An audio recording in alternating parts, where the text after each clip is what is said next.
And we're back with another video about Bitcoin 1776. The first couple videos were an overview of Bitcoin 1776, a discussion of the economics in depth, and then we went over the election system for the World Series of Bitcoin. And now we are going to go over how Bitcoin 1776 rewards contributors. So let's go ahead and start with this. All right. Okay. And my name is Skiller Burnett. Okay. I'm just going to start by reading this first. The contributors. Following the conclusion of the contest, 8 Franklins go on to represent the people of Bitcoin 1776 until the following year, and a new election is made. These representatives serve for a period of 4 years, with 25% being added and subtracted per year from a stock of 32. Franklins may participate in future events but are barred from advancing.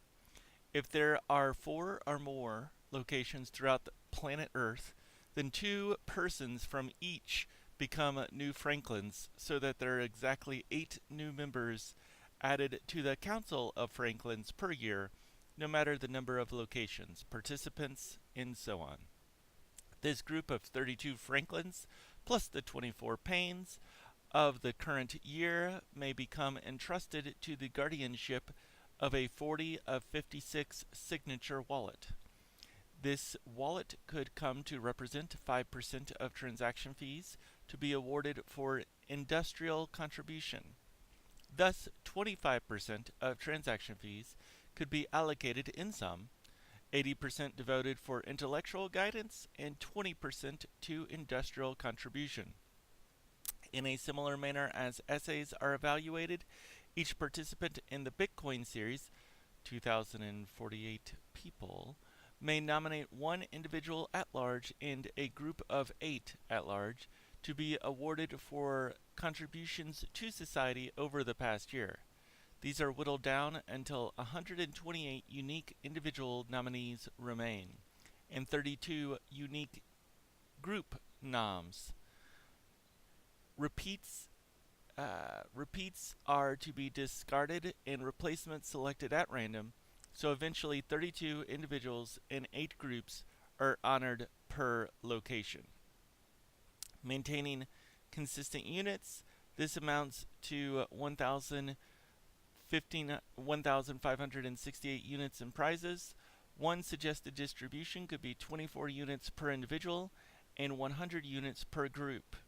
With Bitcoin, this would amount to around 325 coins, or $3,250,000 in awards at a $10,000 valuation per Bitcoin, split between 4 locations for a total of 128 individual honorees and 32 group honors worldwide at these values and levels of usage. Okay, let's go ahead and break this down a little bit. Okay, so to kind of start from the end and work our way back up. So this would amount to around 325 coins. So 325 coins represents 5% approximately of 1 year of Bitcoin transaction fees.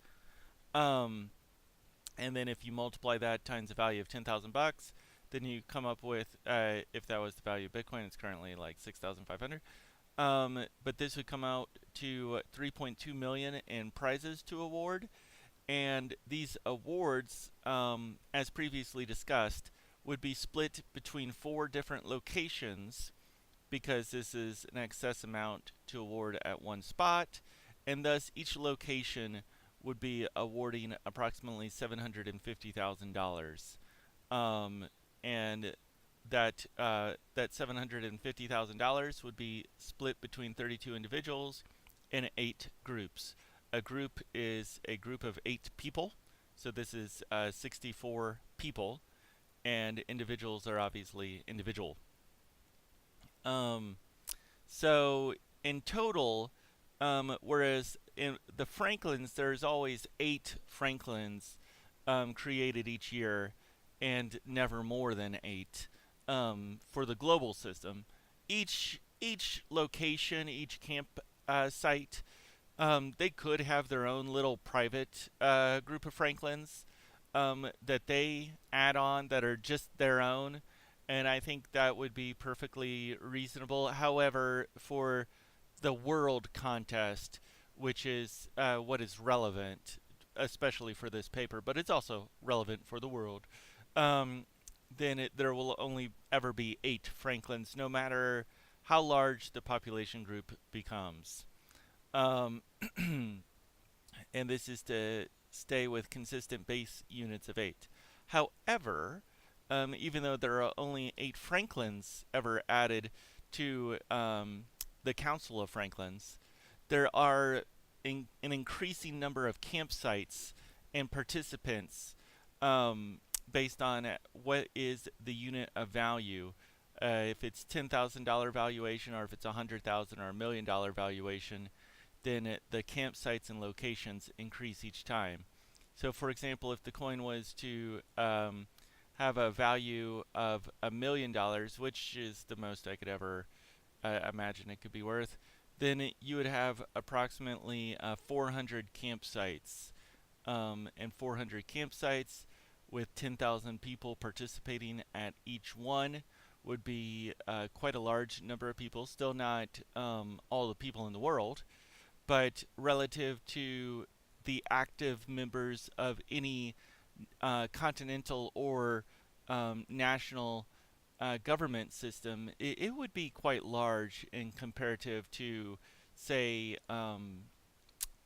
too many governments around the world. It could become one of the most active and invigorated political systems in the world if everything went according to plan and things worked out, and so forth. Um, but all the same, so you would have 10,000 people who would be earning money at these 400 different campsites, and at each campsite, you'd have 32 individuals in 8 groups honored per location. So this multiplies based on how many locations you have. So in the examples we've been going with, just basing this on Bitcoin data, this would, if everything had worked out according to plan, this would have amounted to 128 individual honorees for the year of 2017, basically, or 18, I guess, and then 32 group honors. So I think that covers that well. This 1,050, this 1,568 units of prizes, this is relative to the base units that we've been using before. So we have these units up here, 6,272 units, which are the amount of units that we are awarding for intellectual contribution. And then we have 1,568 units, which are to be awarded for industrial contribution. The difference being that intellectual contribution is primarily theoretical, and industrial contribution is based on past events. These are the things that we're trying to encourage here. So, for just to talk about the ICO game and so forth, people, I think, kind of rightly, are suspicious of people who are trying to raise money for things that they're going to one day accomplish in the future, um, because it's hard to predict what you'll be able to accomplish in the future. Small sums of money, sure, but to seed money, to get things going. But beyond that, to try to evaluate yourself, to take a high schooler and say that this intelligent high schooler is going to be worth billions of dollars one day, why don't you buy a percent of his future worth now? Statements like that are just going to be so prone to wanting to puff up the possibility of the future, as well as minimize the risk and the variance that's going to occur between now and then. So, with this system, we're trying to award people who've actually done work over the past year and their work stands alone. It's not work that they want to do one day, maybe.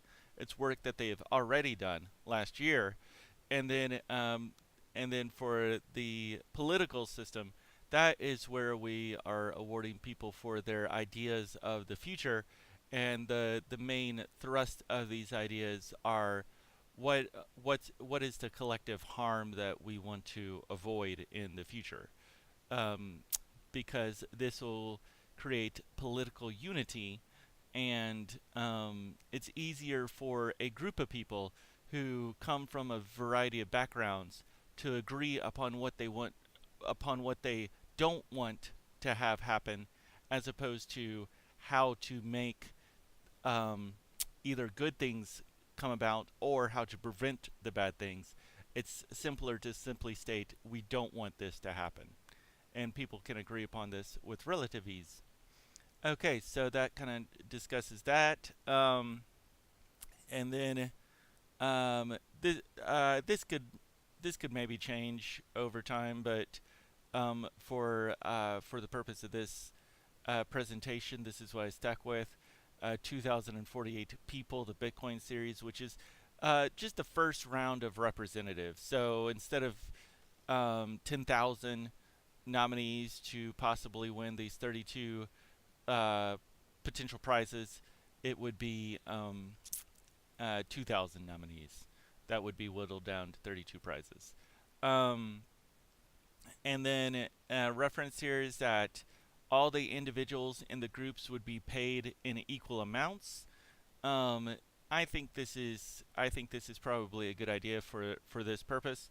So rather than having an escalate of, let's just say, the super individual or the super group, this is like where a person could maybe think of anti-monopoly type of situation where one individual is trying to disparage or claim the work of several individuals that have contributed toward a project. For example, Satoshi Nakamoto, this fictional character, the sock puppet or whatever, uh, he is a representation of the work of several other people. He cites some of those people, but there would be a temptation if you had an escalating award, or if the award pool was too small for Satoshi to claim the work of all these other people as his own and to not cite sources. And citing sources and inspiration is a very important characteristic that societies need to maintain, as opposed to the patent system, which I kind of debate. I debate how much that increases intellectual contribution and societal development.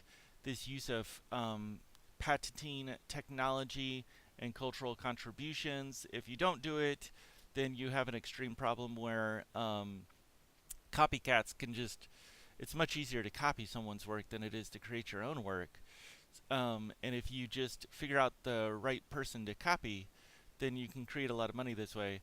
But all the same, there's also a big pushback against the future development because people are intimidated by this patent system, or trolls, patent trolls like the ones in Texas in particular, in the US.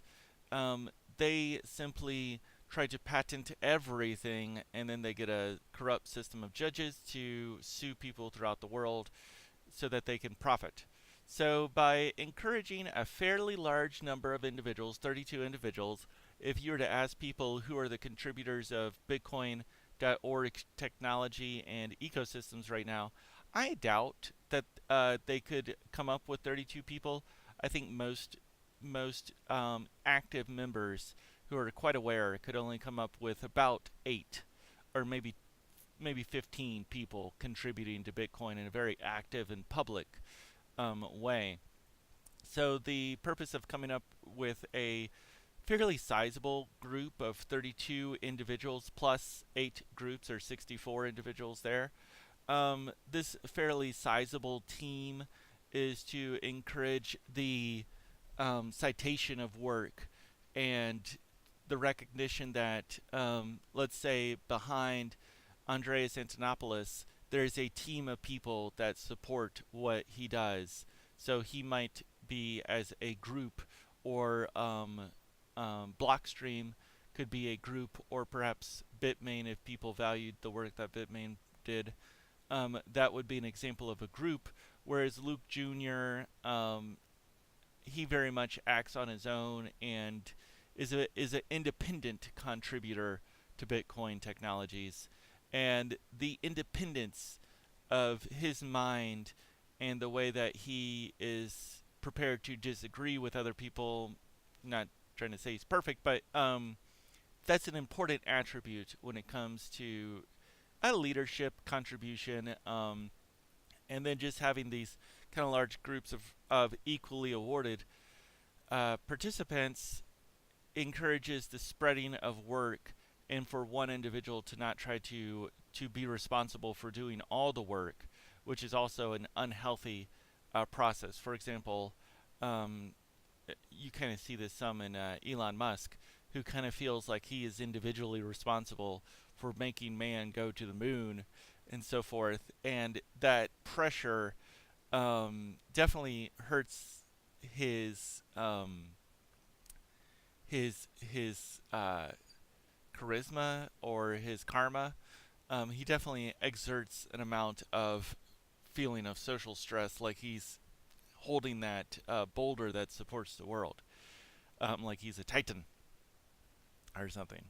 Okay, so yeah, encouragement of groups with relatively sizable awards equally divvied out.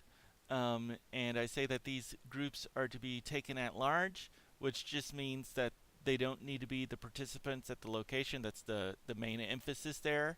And so maybe Andre Antonopoulos does not want to go on a week-long campout, or Nick Zasbo does not want to go on a week-long campout, or Luke Jr. for that matter. Maybe none of these people enjoy camping, and maybe none of them care about participating in this political system yet, even though they are outside the system.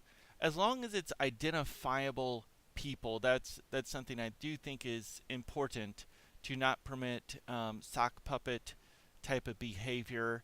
In particular, Thymos, Satoshi Nakamoto, Cobra. These people are not humans. They don't represent a human. Um, I think it's very important to keep these awards based on human involvement within the ecosystems. So otherwise though, I feel it's totally fine that the nominees don't come explicitly from the participant pool of those who actually attend and participate in the events, and they are outside of the system. So this way we can award we can award a variety of what you might call celebrities, a variety of celebrities and powerful groups who are unwilling to sacrifice a week of sacrifice a week of time for camping and communion, because perhaps they don't find value in that, and that is fine. But if we find value in what they do, then we can still award them, which would be excellent. All right, moving up here. I think this is well explained, but so for in some of the total system, it's 25% of transaction fees. This would be my desire for one day in the future. This is not something that Bitcoin 1776 is going to do, but the innovators over a period of time could discover a way to mathematically program this into a blockchain type system. I cannot do this alone, and perhaps never, and perhaps it cannot be done. But I believe it can be done. I feel it's a fairly simple request. Simple is not the right word, but a mathematical request. Um, and the entire system that is being proposed in the World Series of Bitcoin, there was a careful amount of time spent to making the entire election system, the voting process, to be illustrated in a very mathematically programmable way. So that's what I feel will be the most important attribute of making it programmable, is to make it confined using a series of fixed numbers. Okay, so to go on here, this group of 32 Franklins plus 24 Paynes of the current year may become entrusted into a guardianship of a 40 of 56 signature wallet. So this would not be going on the first 2 or 3 years, most likely. Again, this is one day in the future. If this system seems to work out well, we'll see. We'll have to test this system and see if it works out. The 32 Franklins represent 4 years of 8888 Franklins. You add that together, you get 32. And then within a single year, the people who did not become the Franklins up here, the Paynes, which are, there are 32 Paynes, but 8 of them have become Franklins now, so 24 remainder. The remaining 24 Paynes, of the current year, they serve as some of the signatures of the wallet, and then the wallet being 40 of 56 signatures. So, I think 56 was, for the record, was the number of signers of the Declaration of Independence. I would like to verify that. Let me see if I can do that on a different screen. No, I'm not going to do that right now. But yeah, okay, signers. Give me just a second. I am going to check that. I would be pleased if that was the case, and I feel confident it is. Okay.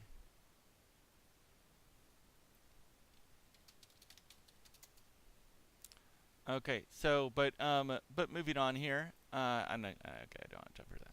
So then, at 40 of 56. So 40 of 56 is a vast majority of the people need to agree upon what is being done, while not everyone. So let's say pressure was exerted against individuals.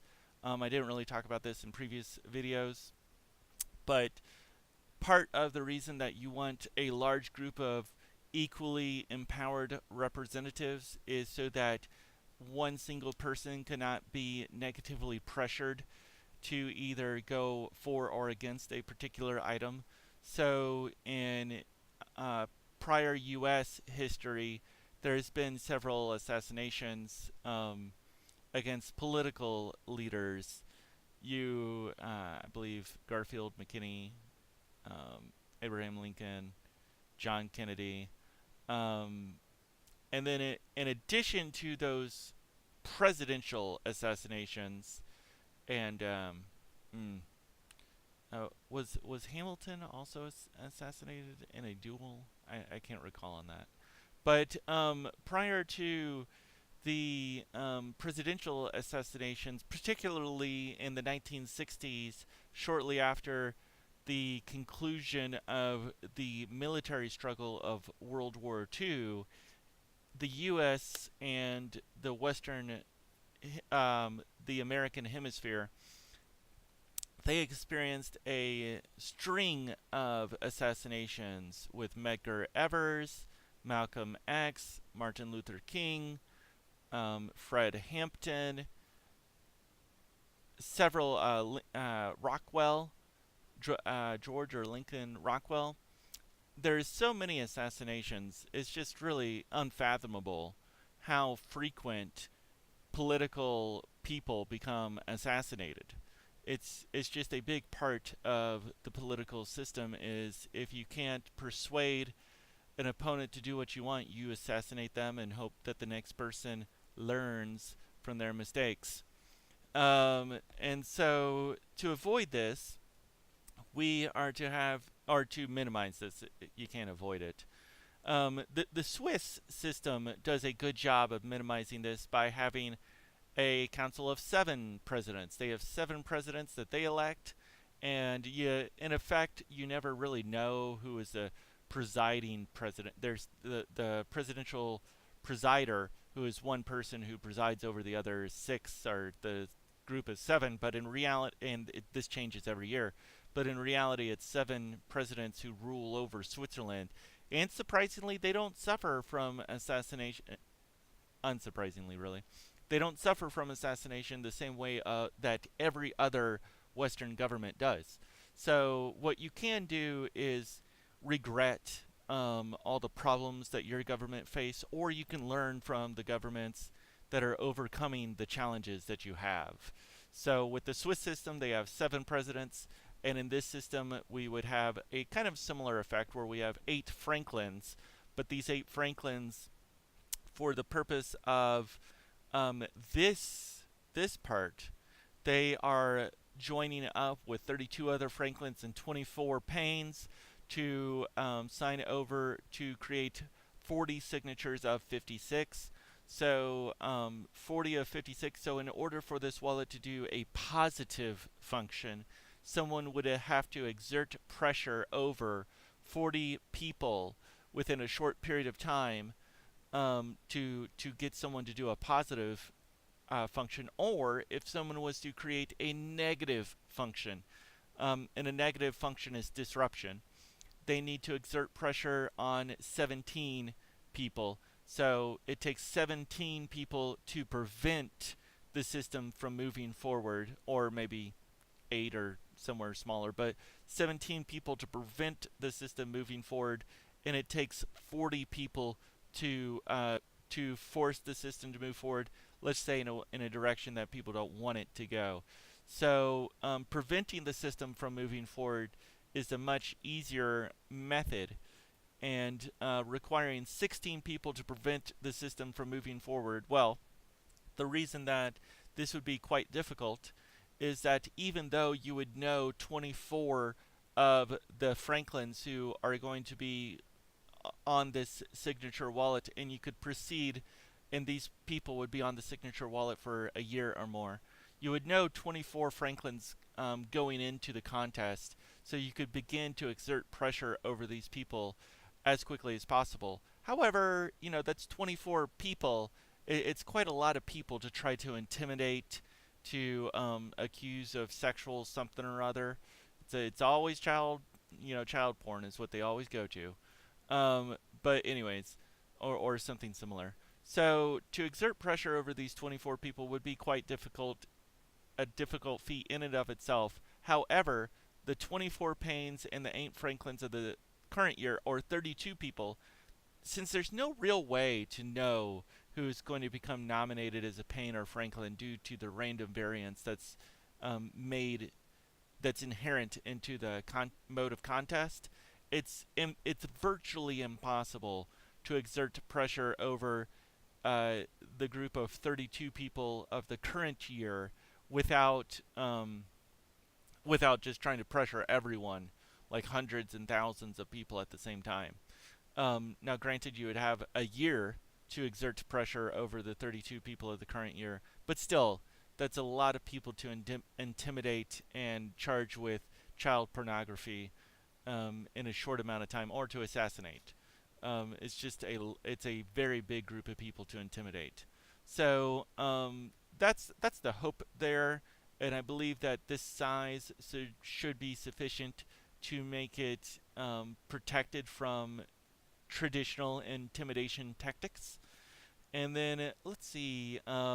Okay, yeah. So this just kind of deals 25% added and subtracted from a stack of 32. This is, I think, pretty straightforward, but you have 32 Franklins, and then from the previous 4 years, you have your election, and the 8 new Franklins come on, and the 8 oldest Franklins drop off of 4 years ago. So I think that part is quite straightforward.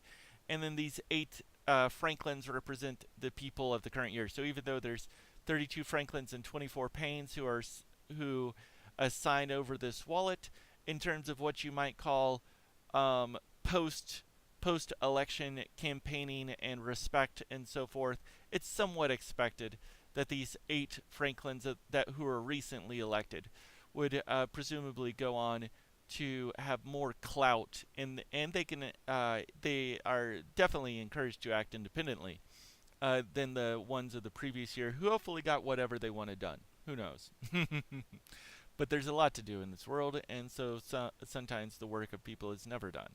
So there you go. The Franklins can participate in future years, but they are not permitted to advance. Um, that's kind of a simple way of saying that they are allowed to become members of a team. So you could have a team of 8 persons, and then if they are randomly selected to be one of the potential representatives of that team, then their seat will just be like xed out, and the election will have to come from the other 2 people that were chosen from that team. So that's the way that they are allowed to participate, but they are prevented from moving forward. So they can still win prize money based on future political events, but the way that they would have to win prize money on future events is to nominate someone else from their team who was not previously a Franklin, and that person goes on to advance and win and win and win, and then in that way they could collect prize money in equal proportion as their team. So I think I have covered most of that quite thoroughly.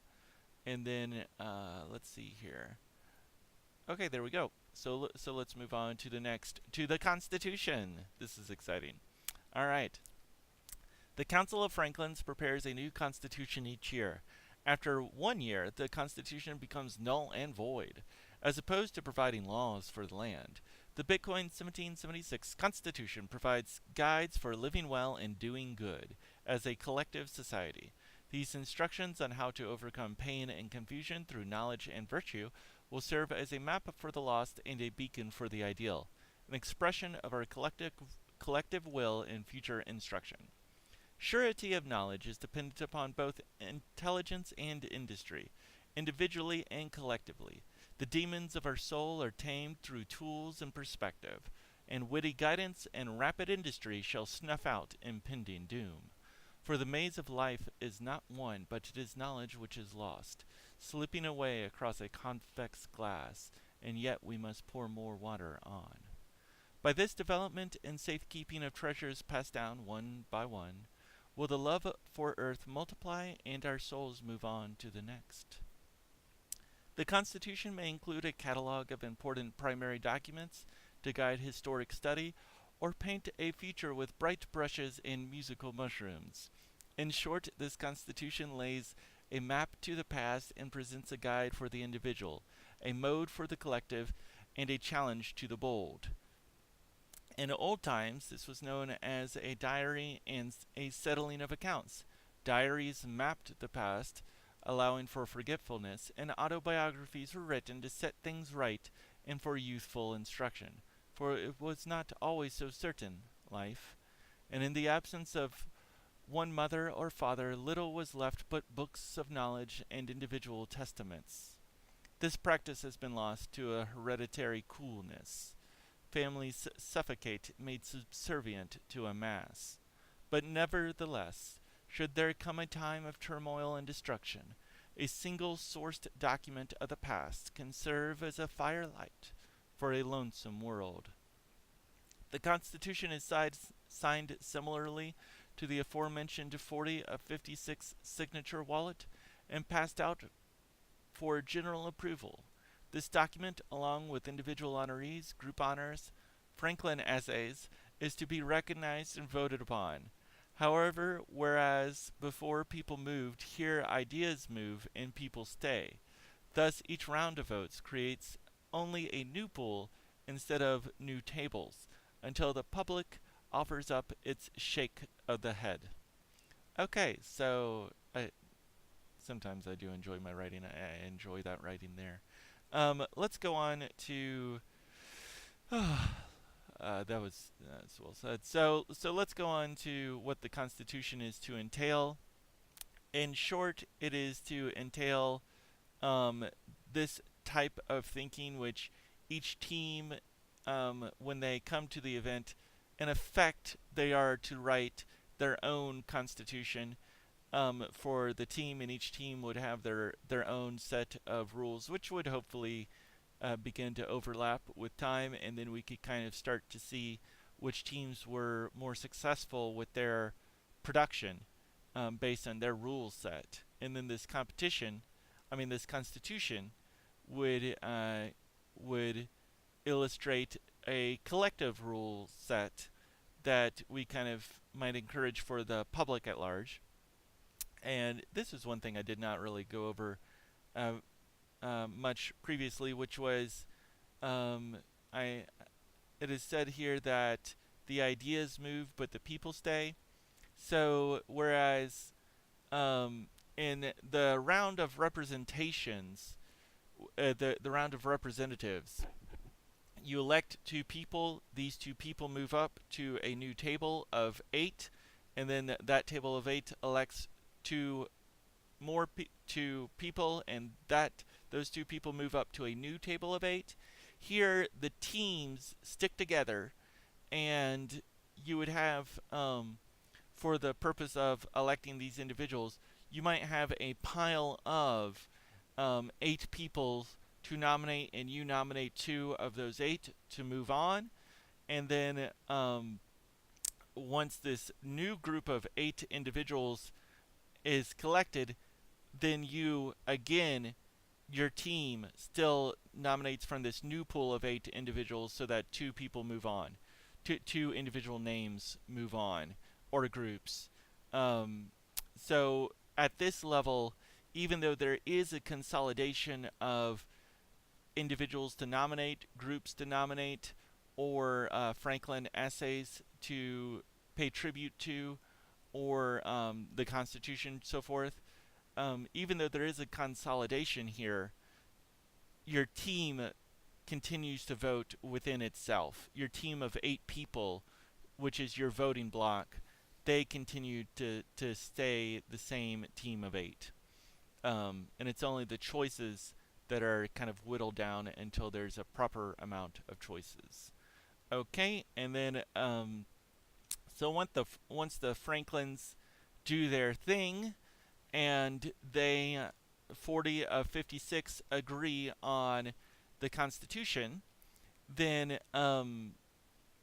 it is passed out for just a up-down vote by the general public. Hopefully, there's more up votes than down votes, and being so, it shall generally be seen as approved.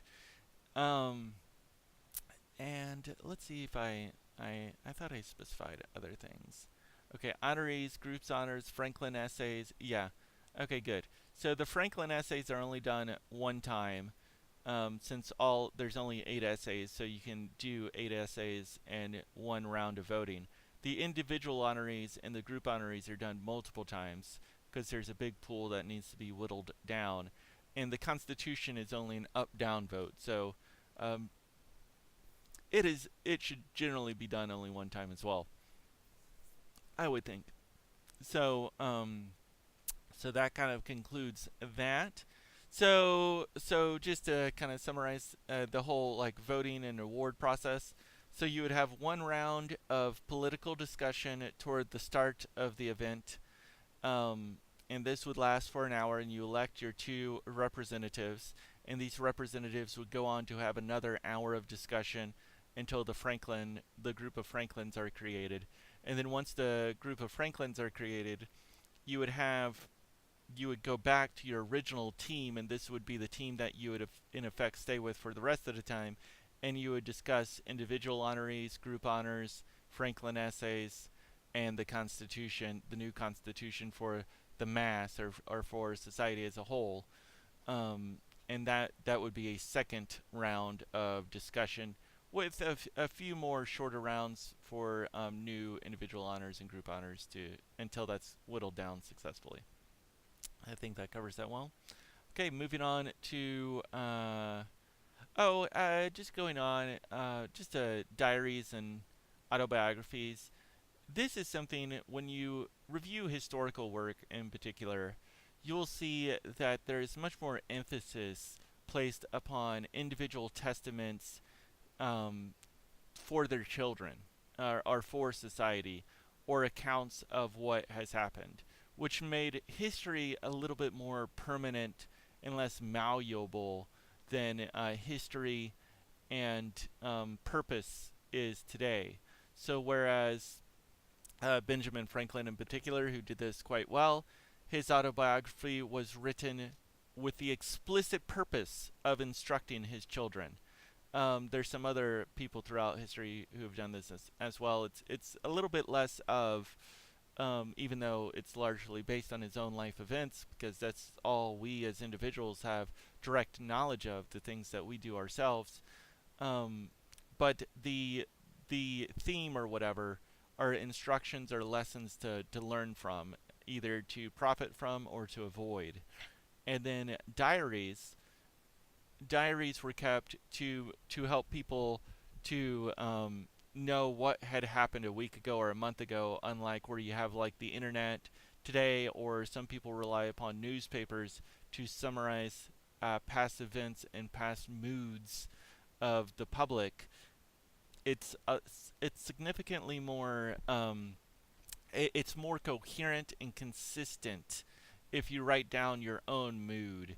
For example, I will just say relative to the 2016 election in the U.S., I would speculate the vast majority of people um, believed that Hillary Clinton was to win the nomination, and they might have over Donald Trump, and they might have a variety of reasons that led them to this belief.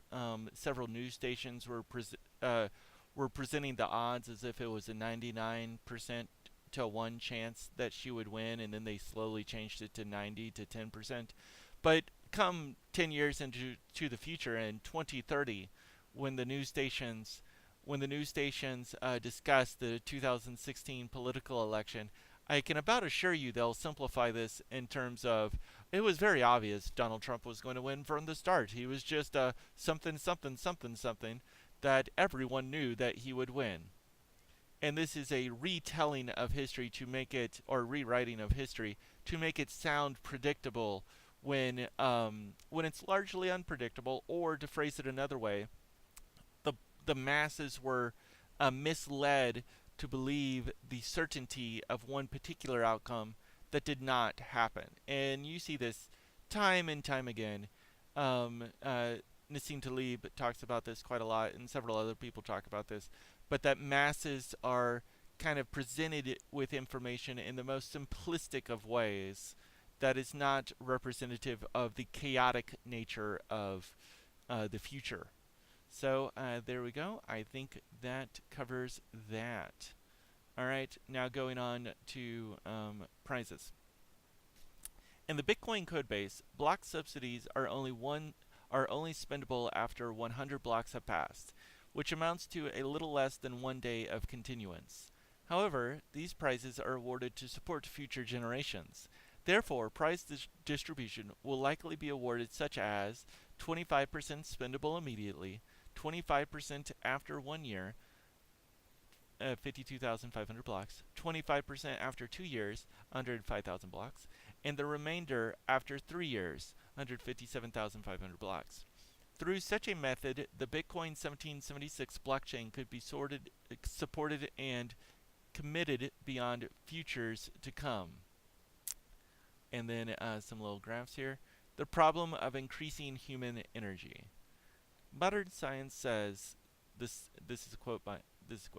Modern science says the sun is the past, the earth is the present, the moon is the future. From an incandescent mass we have originated, and into a frozen mass we shall turn. Merciless is the law of nature, and rapidly and irresistibly we are drawn to our doom. Nikola Tesla, 1900. Important words to meditate on. However, let's, for talking purposes, I have to move on. So this image here is one of Nikola Tesla's, either his own creation or the magazine upon which his work was printed decided to create this image. And I believe I can read this. Wisdom of the Lord, of understanding, of knowledge, sacrifice on councils of sorrow. And then you have 6 points which say light, darkness, water, air, fire, earth. And then you have a variety of symbolic imagery, which um, I, I I actually don't know what each of those symbols mean. And then you have these kind of like pyramid structures with the kind of diagram that looks like an atom in the middle. So you have these little pyramid structures going outward with kind of a pope's cap on top of these pyramids, and then a giant circle around. So this is kind of representing one of Tesla's theories regarding uh, transmitting power worldwide using a kind of a global system of antennae. You can think of these pyramids as giant antennae, and this giant circle here is something that would look like transmitting power across the top of the stratosphere and connecting it to the what you might call the power source or the atom within the center of the Earth. And this here is a diagram by Tesla. I'll explain this. So giant R, little r is the retardation force.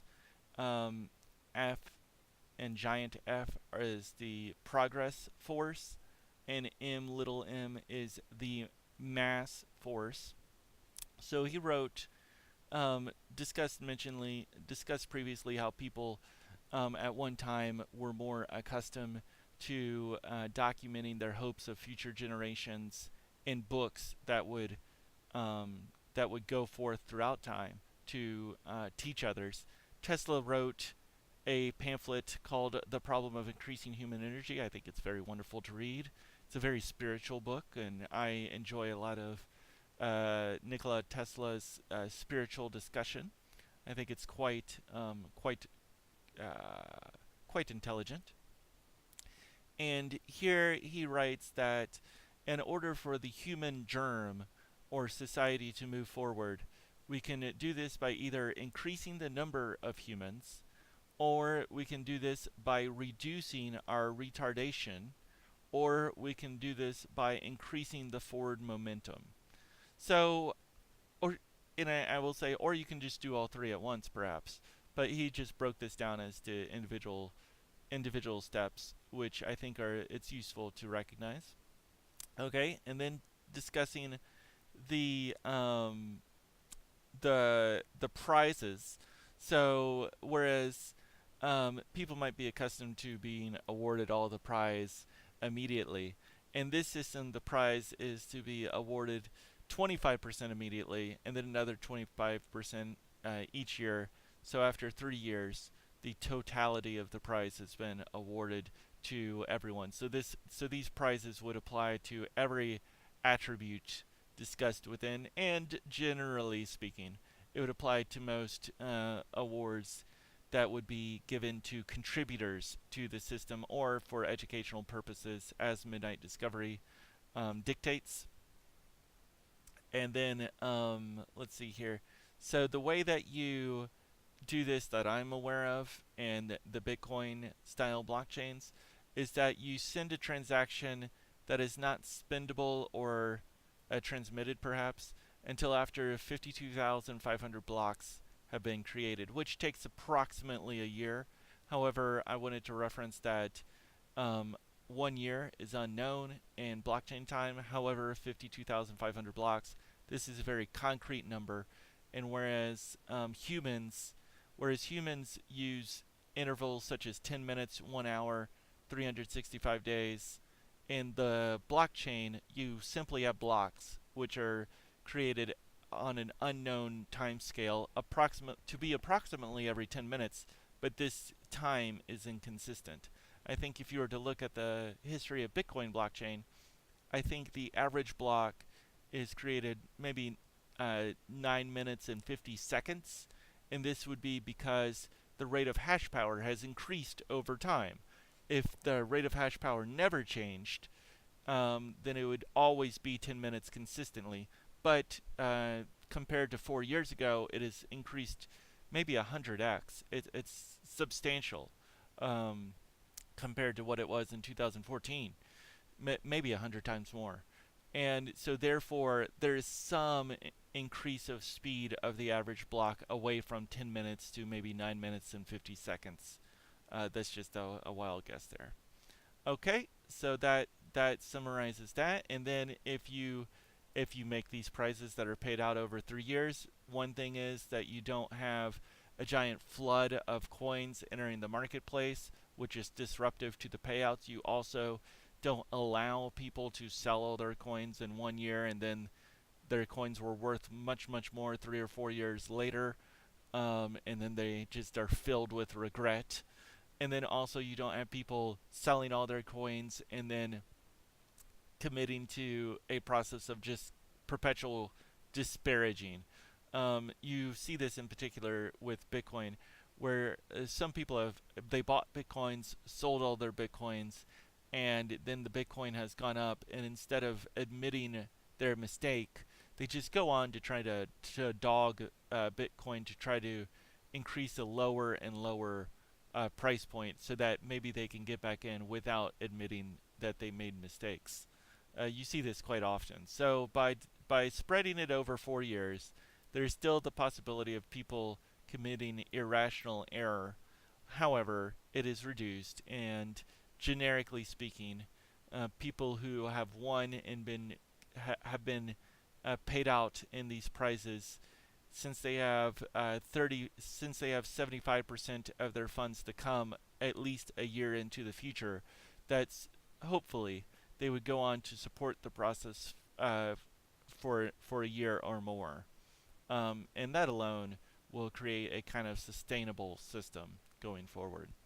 And then if you were to have like a fork or something like that, then you could transfer this information over to the fork, maybe, so that the fork would operate in a very similar way.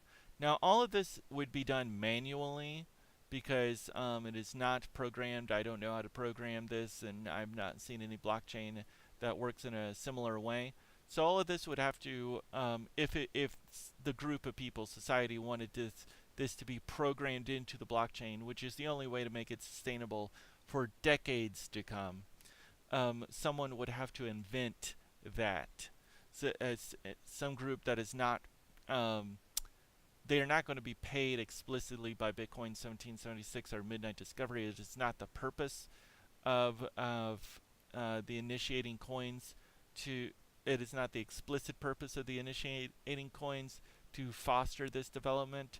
Granted, it would be hoped that the society group at large, who awards individual and group collective nominations for their contributions, that these people who go on to create these things would be awarded by that group of people. But that said, all of this, rather than being perpetually funded by an allocation of 25% of transaction fees, which does a number of other good, it improves the quality of the blockchain, which will be discussed in another video, but it improves the quality of the blockchains significantly. In particular, transaction spam, I'll just reference. Right now, Bitcoin and all similar blockchains are vulnerable to transactions fee spam by a mining collective, which is that even if miners are operating in the system in which they are instructed to operate, if a mining pool was to acquire 100% ownership of the hashing power and thus the block reward, they could rightfully spam fees, increasing the minimum fee of the Bitcoin blockchain to a very high amount without any financial degradation of their behavior, and it would only become more and more profitable the more they did it. So therefore, miners are incentivized to work collectively to fee spam any similar blockchain as Bitcoin.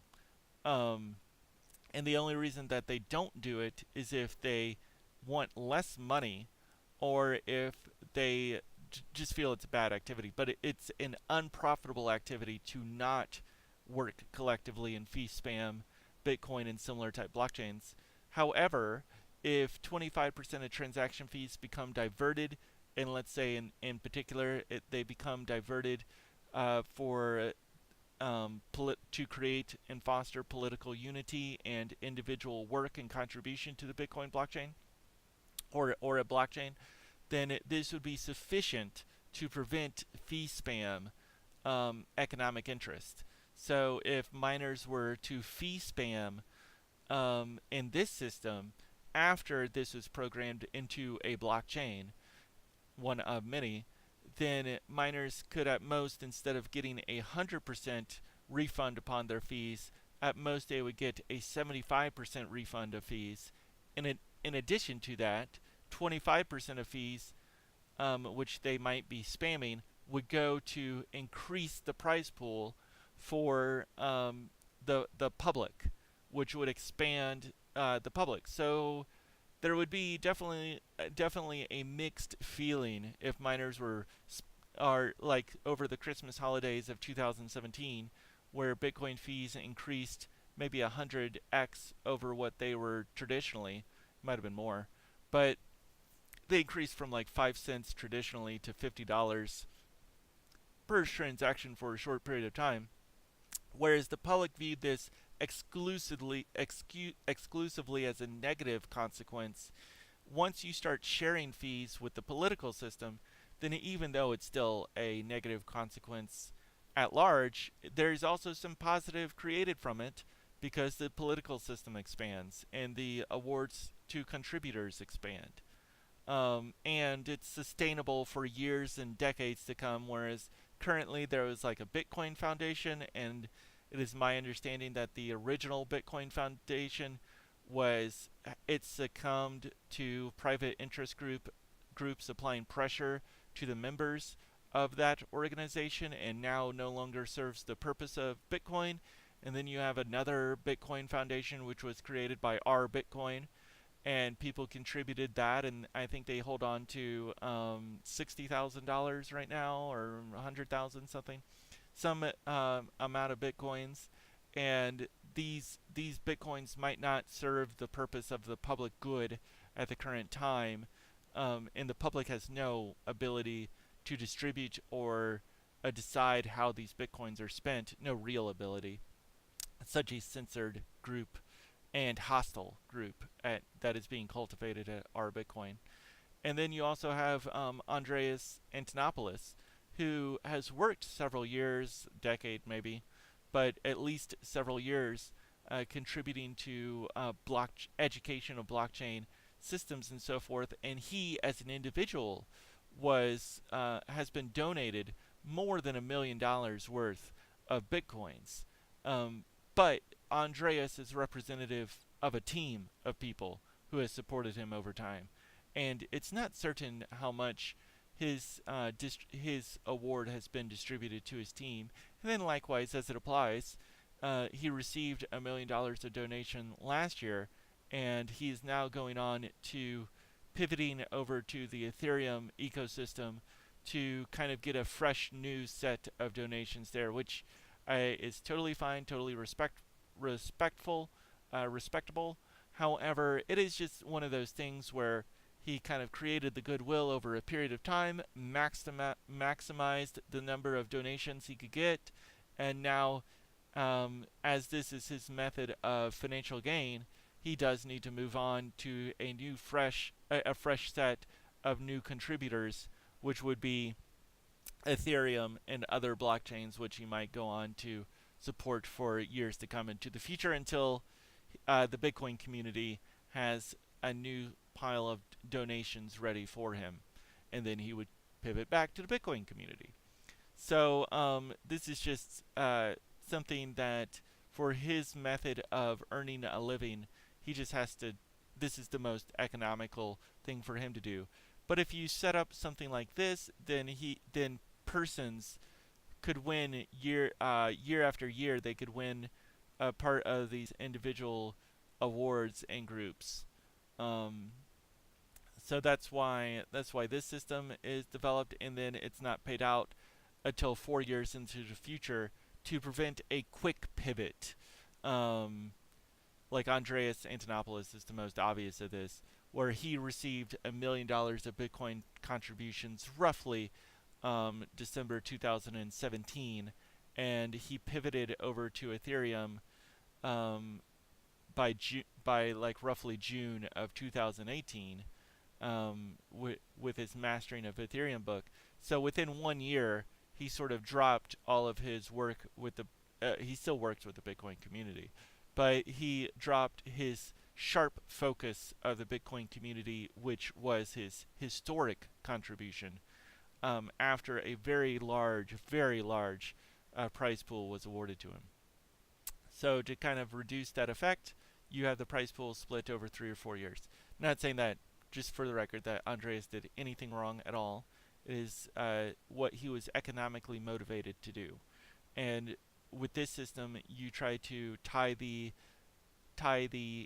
economic incentives to the desired result of the participant. Okay, and this is a little map of the system that kind of just summarizes the things that we've said before. And so when it comes to, so while the group at large nominates the people who are to be individually honored and group honored, the Council of Franklins, along with the Paynes of the current year, who control the 50s, the 40 of 56 multi signature wallet, they go on to actually transfer the funds.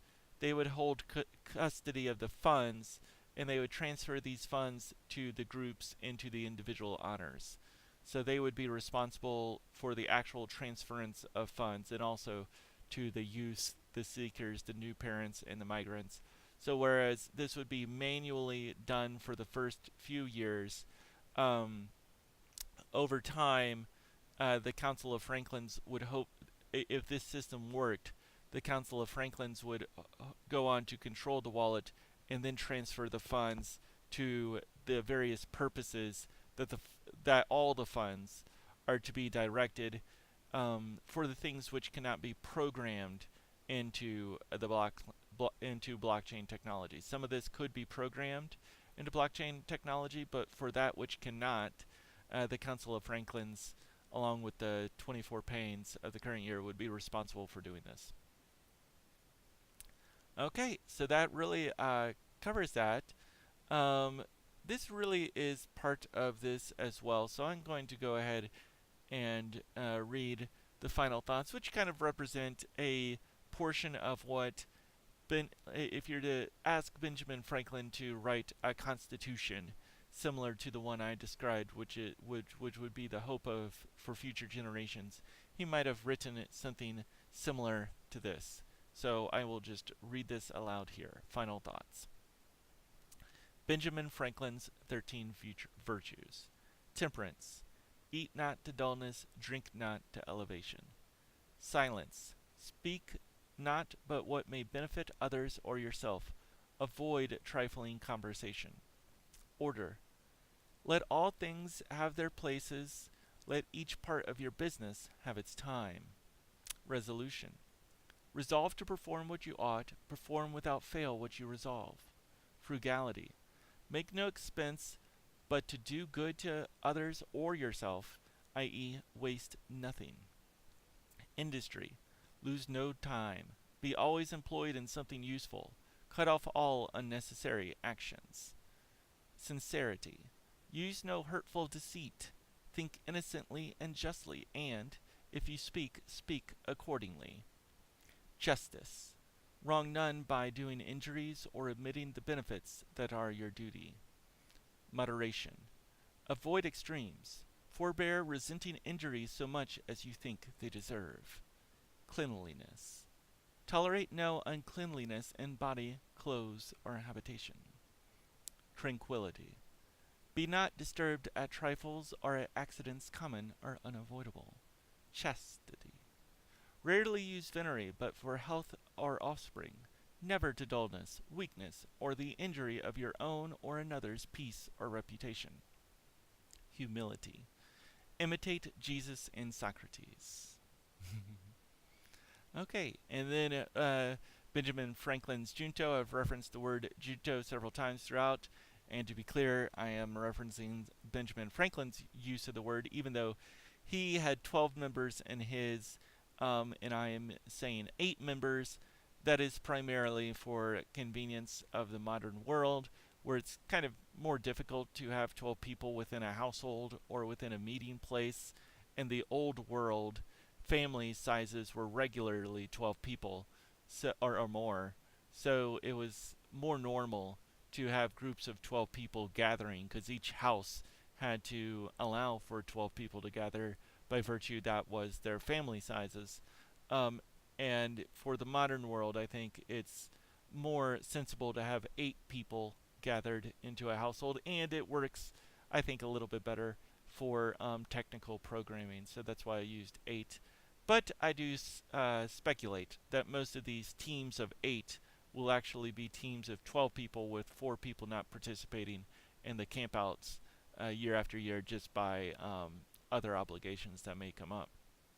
And people would need replacement personnel. So, Benjamin Franklin's Junto. Each person is to lay their hand on their breasts and answer the following 4 questions. Have you any particular disrespect to any present members? Do you sincerely declare that you love mankind in general, of what profession or religion soever? Do you think any person ought to be harmed in his body, name, or goods, for mere speculative opinions of his or his external way of worship? Do you love truth's sake, and will you endeavor impartially to find and receive it yourself, and communicate it to others? So those are the 4 questions that are to be answered prior to the start of a meeting by each participant. And then in terms of ways to guide conversation, Franklin wrote these 24 questions to illustrate the points and purpose. Have you met with anything in the author you last read remarkable or suitable to be communicated to the Junto? Let's see if I can make this bigger. There you go. What news story have you lately heard agreeable for telling in conversation? Have any citizen in your knowledge failed in his business lately, and what have you heard of the cause? Have you lately heard of any citizens thriving well, and by what means? Have you lately heard how any present rich man here or elsewise got his estate? Do you know of any fellow citizen who has lately done a worthy action, deserving praise or imitation, or who has committed an error proper for us to be warned against and avoid? What unhappy effects of intemperance have you lately observed or heard, or of imprudence, of passion, or of any other vice or folly? What happy effects of temperance, of prudence, of moderation, or any other virtue? Have you or any of your acquaintance been lately sick or wounded? If so, what remedies were used, and what were their effects? Who do you know that are shortly going on voyages or journeys, if one should have occasion to send by them? Do you think of anything at present in which the Junto may be serviceable to mankind, to their country, to their friends, or to themselves? Have any deserving stranger arrived in town since last meeting that you heard of, and what have you heard or observed of this character or merit? And whether think you it lies in the power of the Junto to oblige him or encourage him as he deserves? Do you know of any deserving young beginner lately set up, whom it lies in the power of the Junto any way to encourage? Have you lately observed any defect in the laws, of which it would be proper to move the legislature to amend? Or do you know of any beneficial law that is wanting? Have you lately observed any encroachment on the just liberties of the people? Hath anybody attacked your reputation lately, and what can the Junto do towards securing it?